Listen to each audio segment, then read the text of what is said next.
Boat and stream topic से भी काफ़ी अच्छे प्रश्न एग्जाम में आ रहे हैं। आइए देखें कि शांत जल में एक नाव की चाल 20 किलोमीटर प्रति घंटा है। नदी की धारा की चाल 8 किलोमीटर प्रति घंटा है। धारा के विपरीत एक दूरी को तय करने में लगा समय धारा की दिशा में तय करने में लगे समय से 6 घंटे अधिक है। दूरी हमें ज्ञात करनी है। तो जब एक चीज़ हम जानते हैं कि जैसे ही धारा की दिशा में जाते हैं कि जिस तरफ धारा जा रही है उसी तरफ यदि हम जाएंगे तो धारा की चाल और हमारी चाल दोनों जुड़ जाती हैं। तो धारा की दिशा में 20 और 8 कितनी हमारी चाल हो जाएगी 28 किलोमीटर प्रति घंटा। लेकिन धारा के विपरीत आएंगे तब दोनों चाल है वो कम हो जाती है क्योंकि ज़्यादा एफर्ट लगाने पड़ते हैं। तब चाल ये घट जाएगी, तब कितनी हो जाएगी चाल 12 किलोमीटर प्रति घंटा। तो धारा की दिशा और धारा के विपरीत दोनों जगह हमने चाल निकाल ली है। अनुपात क्या रहा है इनका 4 पर काट देंगे 7:3। ये तो है स्पीड का रेशियो। अब एक चीज़ हमें पता है कि जो दूरी है वो हमें फिक्स दी गई है कि जितनी दूर हम जा रहे हैं उतनी ही दूर वापस आ रहे हैं। एक कांस्टेंट है, फिक्स दूरी है, कम ज़्यादा नहीं हो रही। तो जैसे ही डिस्टेंस फिक्स हो जाती है तो स्पीड और टाइम का रेशियो उल्टा हो जाता है। यानी जाते टाइम हमारी चाल थी 7 तो जाते टाइम हमारी जो चाल थी 7 थी तब हमें कम समय लगेगा, 3 समय लगेगा। और आते टाइम हमारी चाल कम हो गई तो हमें ज़्यादा समय लगेगा इसी अनुपात में। यानी इसका अनुपात उल्टा हो चुका है। तो यहाँ देख रहे हैं आने और जाने में कितने टाइम का फ़र्क आ गया है। 4 घंटे फालतू लग रहे हैं, ज़्यादा लग रहे हैं। क्वेश्चन में वो क्या कह रहा है 6 घंटे अधिक लग रहे हैं। तो इस 4 की वैल्यू ही हम क्या पुट कर देंगे 6 पुट कर देंगे। अब पूछा है दूरी बताएं। दूरी क्या होती है, दूरी होता है स्पीड मल्टी टाइम, ये फॉर्मूला होता है। अब स्पीड और टाइम, स्पीड कितनी है 28 है, टाइम कितना लग रहा है 3, तो 28 दिए 84। आप ये स्पीड ले सकते थे 12 और ये टाइम लेना होगा 12 7 84। तो हमें डायरेक्ट 84 की वैल्यू ज्ञात कर देनी है। तो 4 का 21 गुना होता है 84, 6 का 21 गुना 126, तो 126 किलोमीटर ये कुल दूरी है एक तरफ की। डिस्काउंट से भी एक प्रश्न प्रत्येक एग्ज़ाम में इस साल देखने को मिला है। तो एक और प्रश्न लेंगे कि कौन सी स्कीम अधिकतम छूट प्रदान करेगी। 4 स्कीमें हैं हमारे पास, तो इनमें बताना है सबसे ज़्यादा छूट किस में होगी, मैक्सिमम डिस्काउंट कहाँ होगा। तो पहले इन दो को कंपेयर करें। 7 की खरीद पर 3 मुफ्त है और 3 की खरीद पर 2 मुफ्त है। तो इन दोनों में यदि हम ऑब्जर्वेशन करें डायरेक्ट देखकर कि एक तरफ तो 7 वस्तुएं खरीदेंगे तब 3 मुफ्त है और यहाँ 3 पर ही 2 है, तो इसका मतलब ये छूट मैक्सिमम नहीं हो सकती क्योंकि 7 खरीदने के लिए फिर और ज़्यादा पैसा देना पड़ेगा, उस पर केवल 3 की छूट है। यहाँ 3 पर ही 2 की छूट है। तो वैसे आप कैलकुलेट भी कर सकते हैं, जैसे 7 पर 3 मुफ्त मतलब कि 7 और 3 टोटल 10 वस्तुएं हो गई, 10 पर ये 3 हमें फ्री हैं। तो प्रतिशत बनाने के लिए 100 से गुणा हो जाएगी। तो पहली छूट है हमारी 30%। ये देखें 3 पर 2 मुफ्त है तो टोटल कितनी होगी वस्तु 3 और 2 5, 5 में ये 2 मुफ्त आ रही हैं, 5 के पैसों में 2 मुफ्त है। 5 से कटेगा 20, 20 दूना ये 40% छूट हो गई, ये 30 थी तो पहला ऑप्शन तो कैंसिल हो गया। ये 25% की एकल छूट है, तो जब दूसरी छूट 40 है ये 25 ही रह गई तो ये ऑप्शन भी हमारा कैंसिल हो गया। यानी अब केवल इन दो में हमें कंपेयर करना होगा। ये है 25 और 15 की 2 क्रमिक छूट है। तो क्रमिक छूट हम सक्सेसिव से भी निकाल सकते हैं, फ्रैक्शन मेथड से भी निकाल सकते हैं। सक्सेसिव से कैसे निकलेगा 25 और 15 40 हो गए, माइनस 25 गुणा 15/100 यानी ये माइनस हो जाएगा। तो 25 चौके 100, 15/4 ये हो जाएगा 3.75। ये 40 में से घटाना पड़ेगा तो 40 से छोटा उत्तर आएगा। तो दूसरी छूट सबसे बड़ी है, ये कितनी है 40% का डिस्काउंट है। तो सेकंड हमारा आंसर हो जाएगा। त्रिकोणमिति का प्रश्न है और 10वीं क्लास में हमने इसे बहुत बार किया है। तो प्रश्न देखें कि 150 मीटर चौड़ी सड़क के दोनों ओर समान ऊंचाई के खंभे लगे हुए हैं। इन खंभों के बीच सड़क के एक बिंदु से खंभों के शिखर के उन्नयन कोण x और y इस प्रकार हैं कि tan x बराबर 2/5 और tan y बराबर 3/5। तो खंभे की ऊंचाई, तो ऐसे प्रश्न पहले तो हमें एक डायग्राम बनाना होगा। ये दो हमने खंभे ले लिए हैं, दोनों एक समान ऊंचाई के हैं और एक सड़क इनको जोड़ रही है।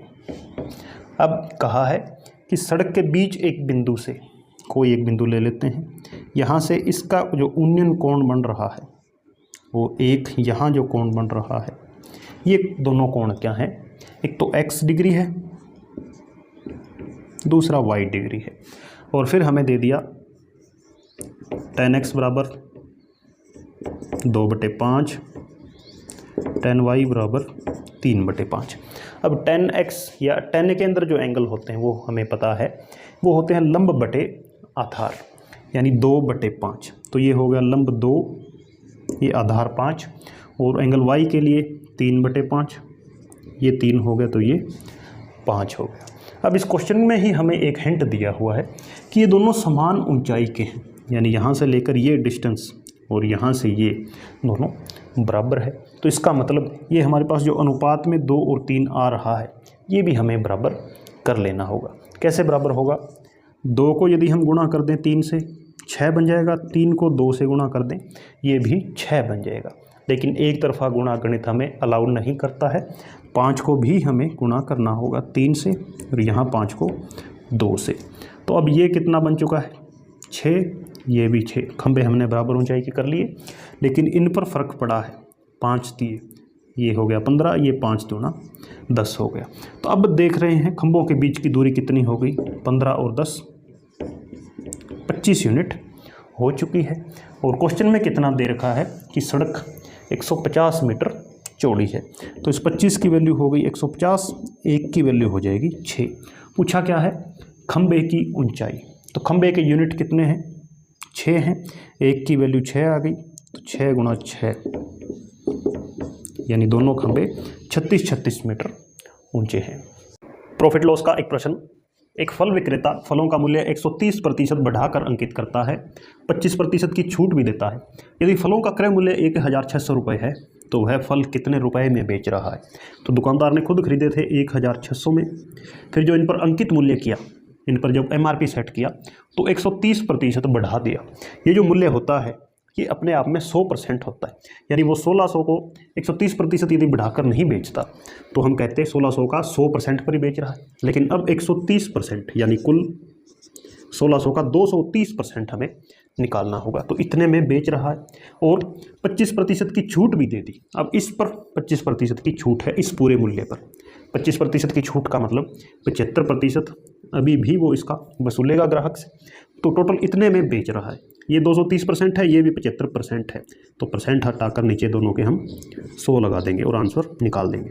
2 जीरो से 2 जीरो कटी, 25 तिया 75, 25 चौके 100, 4 चौके 16, 23 चौका 92 और 920 गुणा 3, तो 20 दिए हो गया 60, 3 निमा 27, 2760 रुपये में वो फलों को बेच रहा है। अनुपात आधारित एक प्रश्न SSC CPO में पूछा गया था। प्रश्न क्या है कि ABC के बीच 17,600 रुपये इस तरह बांटे गए कि A अनुपात B 5:8, B अनुपात C 3:2 है, तो A का हिस्सा हमें ज्ञात करना है। तो साधारण अनुपात का प्रश्न है। एक चीज़ दे रखी है कि 3 व्यक्ति हैं, तो हमें तीनों का पहले तो अलग अलग अनुपात चाहिए, फिर उसमें हम A का हिस्सा आसानी से बाहर निकाल लेंगे। तो ABC है, AB का अनुपात 5:8, B और C के लिए हम लिखेंगे 3:2। अब कई तरीके से हम इसको कर सकते हैं, खासकर इकट्ठा अनुपात जब बनाना हो। एक तरीका तो ये होता है बेसिक कि ये जो खाली स्थान है यहाँ पर इसके पास वाला अंक लिखेंगे, यहाँ 8, ये खाली जगह इसके पास वाला अंक 3।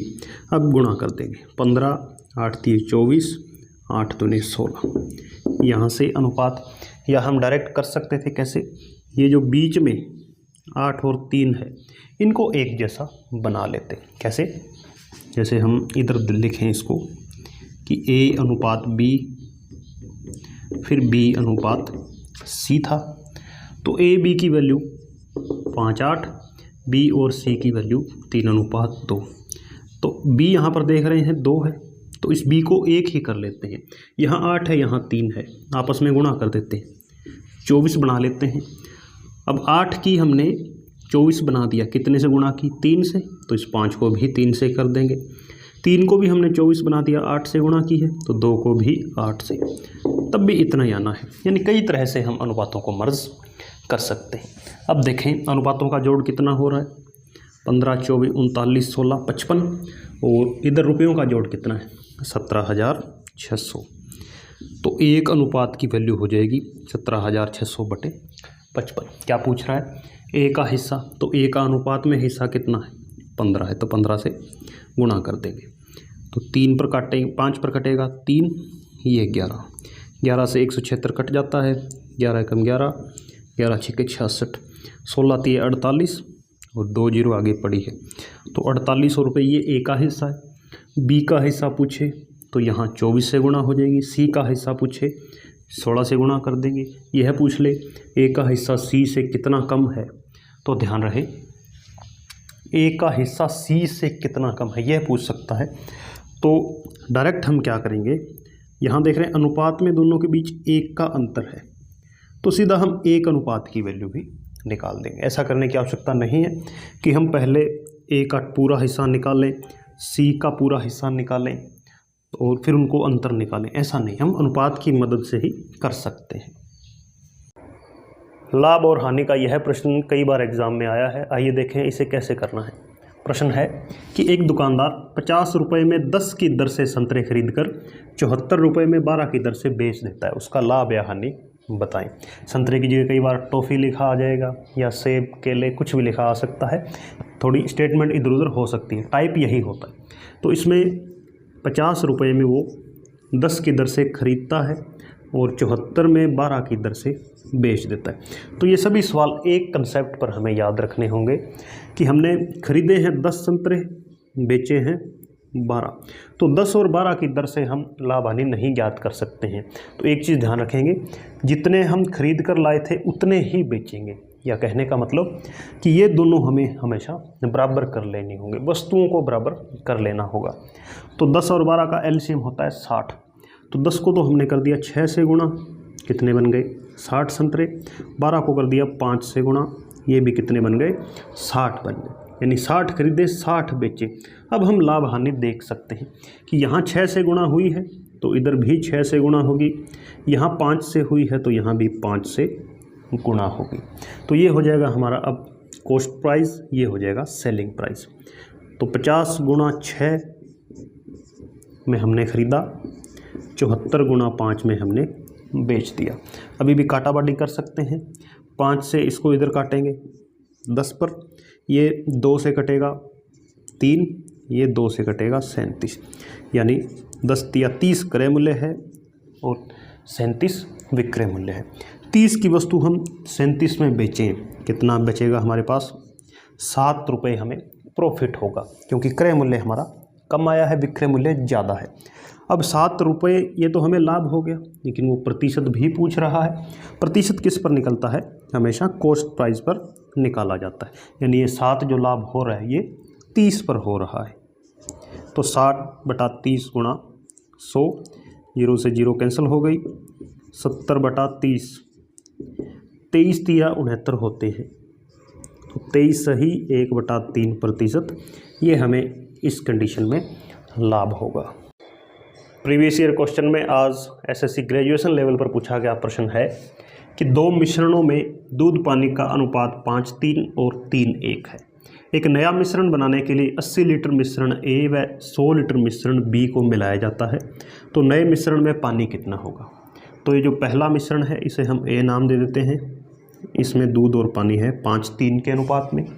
फिर दूसरा मिश्रण है बी, इसे हम दे रखा है हमें 3:1। अब देखें 80 लीटर तो इसमें से निकाला है पूरा सॉल्यूशन, 100 लीटर इसमें से निकाला है पूरा सॉल्यूशन, फिर मिक्स किया है दोनों को, फिर पूछा है कि उसमें पानी कितना होगा। तो एक चीज़ हम जानते हैं कि जब भी हम पूरा का पूरा मिश्रण निकालते हैं, इसमें हम पहले में से 80 लीटर निकालना है, तो जब पूरा मिश्रण में से मिश्रण निकालते हैं तो वो इसी अनुपात में बाहर आता है।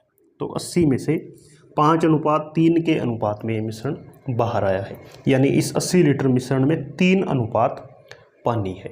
तो इसमें हम पानी की मात्रा डायरेक्ट ज्ञात कर सकते हैं। तो 80 लीटर है और पानी है 3 यूनिट। कितने में से? अनुपात में से 8 में। 5 और 3 8, 8 में 3 है तो 80 में कितना हो जाएगा? 10 दिया 30 लीटर। 30 लीटर पानी यहाँ है। इसी तरह इसमें देख लेते हैं। इसमें पानी है 1, कितने में से? 3 और 1 4 में से। तो 4 में 1 पानी है तो इसका हमें निकालना है 100 लीटर। 100 में कितना हो जाएगा? 25। तो 25 से कम 25 लीटर यहाँ हो गया। नए मिश्रण में पानी पूछा है तो 30 ये और 25 ये, 55 लीटर पानी है नए मिश्रण में। तो इस तरह से काफ़ी इजीली हम इसको सोल्व कर सकते हैं। एक दुकानदार किसी वस्तु पर 40% कीमत अधिक अंकित करता है लेकिन 15% कम वजन तोलता है। यदि वह 32% की छूट भी दे तो उसका लाभ या हानि प्रतिशत बताएं। तो पहले देखा है 40% कीमत ज़्यादा अंकित करता है। 40% की फ्रैक्शन वैल्यू होगी 2/5, यानी 5 की वस्तु पर 2 ज़्यादा करके लिखता है। 5 की वस्तु 7 में बेच रहा है। फिर दूसरी बार 15% कम वजन तोलता है तो 15% की फ्रैक्शन वैल्यू होती है 3/20, यानी 20 एक्चुअल वजन है लेकिन 3 कम तोलता है, या यूँ कहें 17 वजन वाली 20 वजन में बेच देता है। फिर 32% की छूट भी देता है। इसकी फ्रैक्शन वैल्यू 4 से काटेंगे 8 और नीचे 100 को काटेंगे तो 25, 8/25, यानी 25 पर 8 की छूट है तो 25 वाली 17 में बेच रहा है। अब जो कट रहे हैं वो काट देंगे। 17 से 17, 5 चौके 20, तो 7 चौके 28 और 25, यानी वस्तु का मूल्य 25 था, 28 में बेचता है। तो प्रतिशत बनाने के लिए हम 100 पर ले चलेंगे, दोनों तरफ 4 से गुणा कर देते हैं। तो अब हमारे पास स्टेटमेंट आ गई कि 100 की वस्तु वो 112 में बेच रहा है। तो कितना लाभ हो रहा है? 12, और 100 पर निकालते हैं तो वो परसेंट, तो 12% का प्रॉफिट है। मिश्रण की समस्याओं को कई बार हम बिना अनुपात बराबर किए भी हल कर सकते हैं यदि क्वेश्चन इस तरह का है तो। कि एक बर्तन के 18 लीटर मिश्रण में दूध पानी का अनुपात 5:1 है। 3 लीटर दूध और मिलाया गया है। कितना पानी और मिलाएं ताकि अनुपात 9:2 हो जाए? तो 18 लीटर मिश्रण हमें दे रखा है, पहले अनुपात है 5:1। तो ये मिल्क और वाटर का रेशो है, इसमें हम 18 लीटर बांट लेते हैं, देख लेते हैं कितना कितना दूध और कितना कितना पानी है। तो अनुपातों का जोड़ हो गया 6, 5 और 1 6, 6 की वैल्यू हो गई 18, यानी 1 अनुपात की वैल्यू 3 है। तो मिल्क कितना हो गया? 3 5 15, वाटर हो गया 3 एकम 3। ये आ गई हमारे पास लीटर में वॉल्यूम आ गई। अब हमने 3 लीटर और मिला दिया दूध, तो दूध कितना हो जाएगा? 18 लीटर। और अनुपात अब कितना हो गया है, यानी कुछ वाटर भी ऐड करेंगे, अनुपात कितना बन जाएगा? 9:2। तो यहाँ मिल्क का अनुपात 9 है और मिल्क की वैल्यू है 18, तो 9 दूणे 18, 1 की वैल्यू 2, तो यहाँ 2 की वैल्यू 4, यानी अब जो नया मिश्रण बना है उसमें 4 लीटर पानी है। पहले कितना था? 3 था, तो 1 लीटर हमें और मिलाना पड़ेगा। तो इस तरह से हम देख सकते हैं कि बिना अनुपातों को बराबर किए हमने इनको कर लिया है। तो क्वेश्चन की लैंग्वेज पे डिपेंड करता है कि हम कितने अच्छे से लैंग्वेज को पढ़ पाते हैं। औसत का बहुत अच्छा प्रश्न एसएससी सीपीओ में पूछा गया था। आइए देखें कि 12 संख्याओं का औसत 47 है, पहली 5 का औसत 45 है, अगली 4 का औसत 52 है, 10वीं संख्या 11वीं से 10 कम है और 12वीं से 5 अधिक है। तो 11वीं और 12वीं संख्या का औसत बताएं। तो ऐसे सभी क्वेश्चन के अंदर पहला काम यही करना होगा कि ये जो हमारी जो बची हुई संख्याएं हैं 10, 11, 12, इन संख्याओं को ज्ञात करने का प्रयास करना है। तो 3 संख्याएं हैं हमारे पास, 10वीं, 11वीं और 12वीं। क्या दे रखा है? 10वीं संख्या 11वीं से 10 कम है, 11वीं से 10 कम है, तो 11वीं को हम लिख लेते हैं x। ये 10 कम है 10वीं संख्या, तो 10 घटा दो, x माइनस 10। इन दो के बीच ये संबंध दिया है। उसके बाद 12वीं संख्या से 5 अधिक है। कौन? 10वीं संख्या है, 11वीं से 10 कम है लेकिन 12वीं से 5 ज़्यादा है। तो इसको उल्टा पढ़े, 12वीं संख्या 10वीं से 5 कम है, ये 5 ज़्यादा है तो निश्चित है वो 5 कम होगी। तो इससे 5 कम और कर देते हैं तो x माइनस 15 हो गई।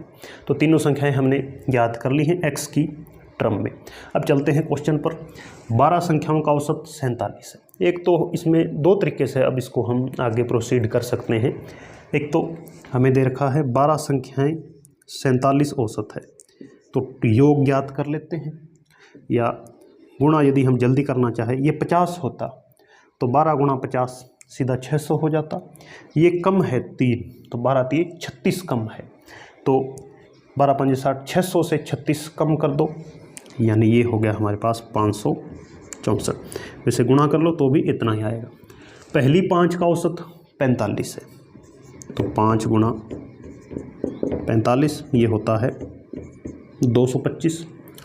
अगली 4 का औसत 52 है, 4 गुणा 52, 50 चौके 200, यानी 208 हो गया।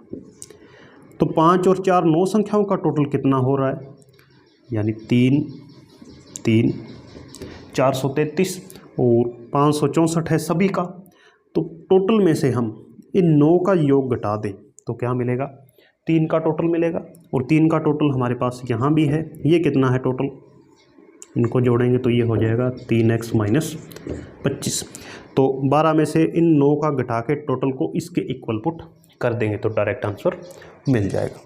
तो 564 में से जब हम 33 घटाते हैं तो ये है हमारा 3x माइनस 25 इक्वल में 564 में से 33 घटाएँ 1 3 131, 25 इधर आकर प्लस का हो गया और x बराबर क्या आएगा 131 और 25 को जोड़ दो 156 बटे 3 52, 3 पंजे 15। हाँ, x का मान आ गया 52। पूछा क्या है 11वीं और 12वीं का औसत बताएं। तो 11वीं और 12वीं यहाँ है ये संख्याएं, तो चाहे तो संख्याएं ज्ञात कर लो पहले।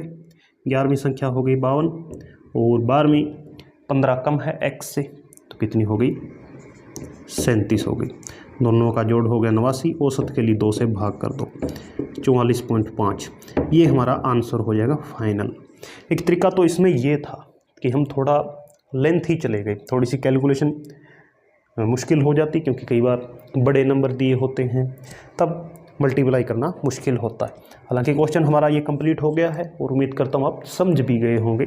लेकिन इसी को यदि हम शॉर्ट करना चाहें, ये इतना काम तो हमें करना ही होगा, 10 11 12 संख्याएं ये तो माननी ही होगी। इसको हम शॉर्ट कर सकते हैं, कैसे, वो हम करेंगे एवरेज के जो एवरेज की प्रॉपर्टीज़ होती हैं, जो कि हमने बहुत बार सीखी हैं जब एवरेज टॉपिक कवर किया था।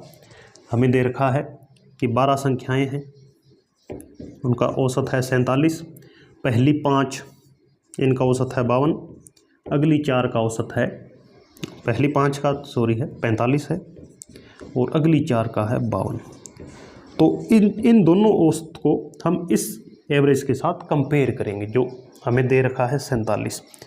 तो ये 2 औसत कम है, यहाँ 2 औसत कम इन सभी पर लागू होगी, तो 5 दूने 10 अंकों का योग कम हो चुका है हमारे पास। और यहाँ देख रहे हैं 47 से कितना ज़्यादा है 52, 5 ज़्यादा है और 4 अंकों पर ये है, 4 संख्याओं पर, तो ये 20 ज़्यादा हो गया। तो 10 कम 20 ज़्यादा, इसका मतलब 10 एक्स्ट्रा आ गया है। तो 10 एक्स्ट्रा आ गया है इन 9 संख्याओं के योग में। तो इस 10 एक्स्ट्रा को कम कौन करेगा या पूर्ति कौन करेगा, ये बची हुई जो 3 संख्याएं हैं अगली 10 11 और 12। तो यदि यह माने कि इन 3 का औसत भी कितना है, चूँकि सभी का औसत 47 है, तो इन 3 का भी कितना होना चाहिए, 47 होना चाहिए, कायदे से हम कह सकते हैं। लेकिन इनमें ये 10 अंक ज़्यादा जुड़ चुके हैं, तो ये 10 अंक हम क्या करेंगे, घटा देंगे। लेकिन घटेगा किस पर, तीनों अंकों पर, क्योंकि औसत की बात है। तो 10/3 औसत हमें कम करनी होगी। तो एलसीएम लेकर 47 दिया होते हैं 141 माइनस 10 131/3। ये 131/3 क्या आया है, औसत आया है तीनों संख्याओं का। अब हम निकालेंगे योग, तो 3 से 3 कटेगा, फिर से कितना आया, 131 आया। वैसे हमने निकाला था 12 को 47 से गुणा करके, 5 को 45 से, 4 को 52 से, तब भी 3 का योग कितना आया था, 131। लेकिन यहाँ देख पा रहे हैं कैलकुलेशन नाम मात्र है, छोटे छोटे अंक हैं, क्योंकि यही औसत का जो फंडा होता है, फंडामेंटल्स होते हैं, इनको हम बारीकी से सीख चुके हैं। और ये याद टॉपिक यदि आपको अच्छे से कवर करना है तो आप यूट्यूब पर हमारी एवरेज प्लेलिस्ट है, वहाँ से देख सकते हैं।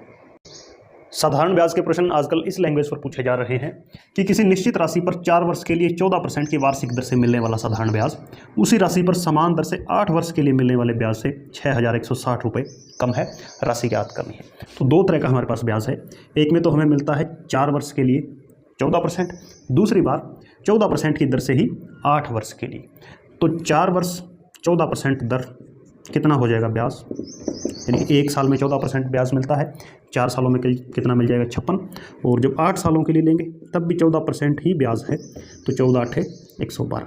तो टोटल कितना ब्याज ज़्यादा बन रहा है यहाँ पर 56% जब समय 8 वर्ष हो।